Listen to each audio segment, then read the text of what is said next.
Kommuri gold buyers తాకట్లో ఉన్న బంగారం విడిపించి ఆ రోజు మార్కెట్ రేటు కట్టి మిగిలిన డబ్బు మీకే ఇస్తారు. Contact number 9247538993.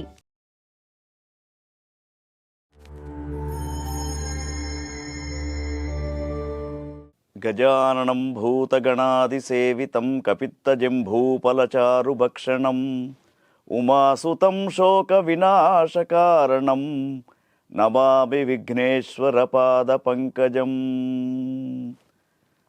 ఆదిత్యాయ చ సోమాయ మంగళాయ బుధాయ చ గురుశుక్రశనిభ్యశ్చ రాహవే కేతవే నమః. చూస్తున్నటువంటి ప్రేక్షకులకు స్వాగతం. మార్చి 19వ తేదీ మనకు తెలుగు సంవత్సరాలలో పరాభవనామ సంవత్సరం ప్రారంభం కాబోతుంది. మరి పరాభవనామ సంవత్సరంలో ఏ విధంగా ఉండబోతుంది, తర్వాత ఒక్కొక్క రాశి వారికి ఎటువంటి ఫలితాలు తెలుసుకునే ముందు మనం మొట్టమొదలు ఈ సంవత్సరం రాజు గురువు, ఎప్పుడైతే గురువు రాజుగా ఉంటాడో బ్రాహ్మణులు కర్మాసక్తులై ధర్మ మార్గాన వేద పఠనాన్ని చేస్తూ మరి దేశ సుభిక్షం కోసం తోడ్పడుతూ ఉంటారు. రాజులు తర్వాత ముఖ్యంగా నీతివేత్తలు అందరూ కూడా సరైనటువంటి స్థితిలో ప్రజల యొక్క ఆరోగ్యాన్ని కాపాడుతూ సుభిక్షంగా ఉండడానికి ప్రయత్నం చేస్తారు. ఇక మంత్రి కుజుడు కాబట్టి ఎప్పుడైతే మంత్రి కుజుడు ఉంటాడో కొంత అగ్ని ప్రమాదాలు సంభవించే అవకాశం ఉంది. ముఖ్యంగా అగ్నిచే పట్టణ గ్రామ వనాలు కొంతవరకు దహనం కావడం, తర్వాత ప్రపంచ దేశాలలో యుద్ధ భయం కూడా కొంత కనబడుతూ ఉంది. సేనాధిపతి చంద్రుడు కాబట్టి అధిక వర్షం ఉంటుంది. తర్వాత ధాన్యాధిపతి బుధుడు కాబట్టి మధ్యమ వర్షాలు పడడం, తర్వాత గాలితో కూడుకున్నటువంటి వర్షాలు పడే అవకాశాలు మనకు ఈ పరాభవనామ సంవత్సరంలో కనిపిస్తున్నాయి. తదుపరి అర్ఘ్యాధిపతి చంద్రుడు. అర్ఘ్యాధిపతి చంద్రుడు ఎప్పుడైతే ఉంటాడో పంటలన్నీ వృద్ధి చెందుతూ ఉంటాయి, వస్తువులకు కొంత ధరలు పెరగడం అనేది సంభవిస్తూ ఉంటుంది.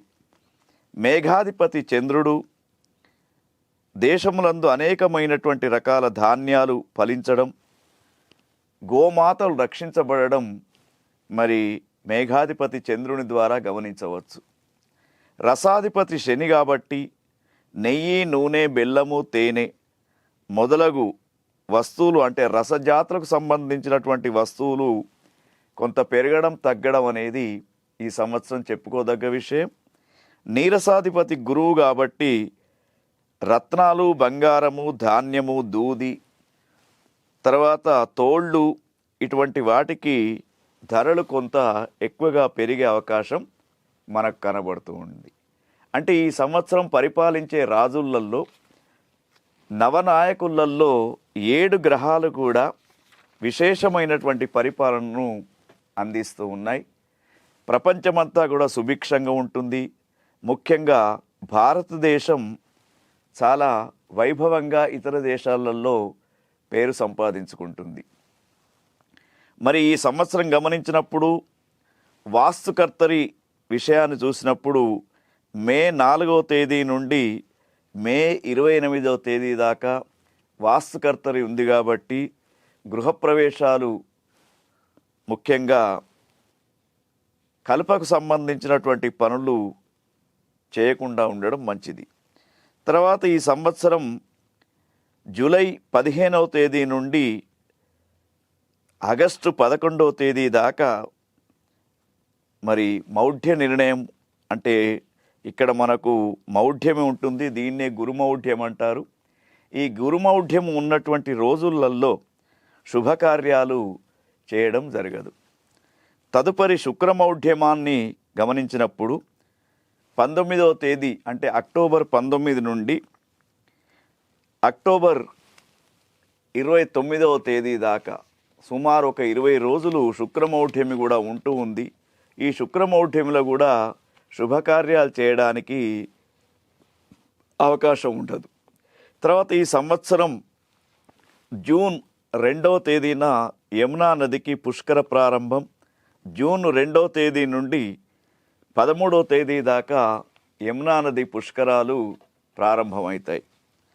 మరి ఈ సంవత్సరం గమనించినప్పుడు దేశ రాజకీయాలలో కానివ్వండి కొంత అస్థిర పరిపాలన అనేది కనబడుతూ ఉన్నది. తర్వాత ముఖ్యంగా ఒక్కొక్క గ్రహాన్ని చూసినప్పుడు ప్రకృతి వైపరీత్యాలు ఈతి బాధలు కూడా కొంత తప్పేటట్టు లేవు. ముఖ్యంగా ఎన్ఆర్ఐలకు మాతృదేశానికి రావాల్సినటువంటి పరిస్థితి కనబడుతూ ఉంది. తర్వాత గ్రహస్థితిని చూసినప్పుడు విదేశీ మాదక ద్రవ్యం పెరిగే అవకాశాలు ఉన్నాయి. తర్వాత ముఖ్యంగా భారతదేశం ప్రపంచ దేశాలలో విశ్వగురువుగా ప్రసిద్ధి చెందే అవకాశం కూడా కనబడుతూ ఉంది.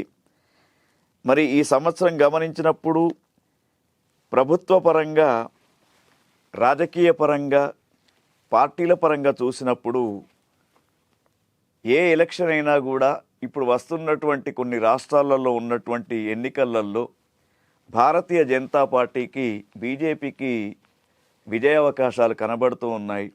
కొన్ని పార్టీలతో పొత్తు పెట్టుకునే అవకాశం కూడా మనకు పరాభవనామ సంవత్సరంలో కనబడుతూ ఉంది. మరి పరాభవనామ సంవత్సరంలో కూడా సంక్రాంతి పండుగ 14వ తేదీ భోగి, 15వ తేదీ సంక్రమణం సంభవిస్తూ ఉంది. ఈ విధంగా చూసినప్పుడు పరాభవనామ సంవత్సరం దాదాపు కొంతవరకు అనుకూలంగానే ఉందని చెప్పవచ్చు. ఈ పరాభవనామ సంవత్సరంలో ముఖ్యంగా ప్రకృతి విలయతాండవం చేయకుండా కొన్ని వైరస్లు ఉత్పత్తి కాకుండా ప్రతి ఒక్కరు కూడా లయకారుడైనటువంటి శివుని యొక్క ఆరాధన చేయడం తప్పనిసరిగా చెప్పవచ్చు. శ్రీ గురుభ్యో నమః, శ్రీమాత్రే నమః. పరాభవనామ సంవత్సరంలో ఉగాది నుండి మిథున రాశి వారికి ఏ విధంగా ఉందో చూసినప్పుడు మిథున రాశిలో మృగశిర 3-4 పాదాలు, ఆరుద్ర 1, 2, 3, 4 పాదాలు, పునర్వసు 1, 2, 3 పాదాలతో మిథున రాశి.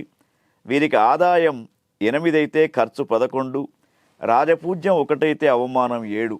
చాలా జాగ్రత్తగా ఉండాలి. సంఘంలో విమర్శించే వాళ్ళ యొక్క సంఖ్య మీకు ఎక్కువ అవుతుంది.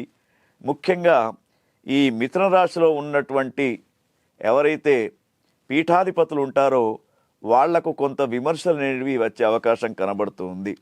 గురుగ్రహాన్ని గమనించినప్పుడు వీరికి మొదటి 3 మాసాలు జన్మస్థానంలో ఉన్నప్పుడు మానసిక పరమైనటువంటి చిత్త చాంచల్యం ఉంటుంది. ద్వితీయ స్థానంకు వచ్చినప్పుడు 3 మాసాలు ధనలాభం జరుగుతూ ఉంది. తదుపరి తృతీయ స్థానంలో ఉన్నప్పుడు మిశ్రమ ఫలితాలు ఉంటాయి. తర్వాత ద్వితీయ స్థానంకు మళ్ళా ధనలాభం అనేది జరుగుతూ ఉంది. అంటే మిథున రాశి వారికి గురుగ్రహం 6 మాసాలు అనుకూలంగా కనబడుతున్నాడు. తదుపరి శనిగ్రహాన్ని చూసినప్పుడు వీరికి మరి రాజ్యస్థానంలో అంటే మీనంలో శని ఉండడం చేత వీరికి ఉద్యోగ పీడ అనేది ముఖ్యంగా ఎంప్లాయీస్ చాలా జాగ్రత్తగా ఉండాలి. అనుకోనటువంటి మీ పైన అభాండాలతో ఉద్యోగాలు పోయే అవకాశం. తర్వాత కంపెనీలలో ఉన్నటువంటి ఐటీ ఉద్యోగులు మాత్రం చాలా జాగ్రత్తగా ఉన్న ఉద్యోగంతో తృప్తి పడుతూ చేసుకోవడం క్షేమకరం.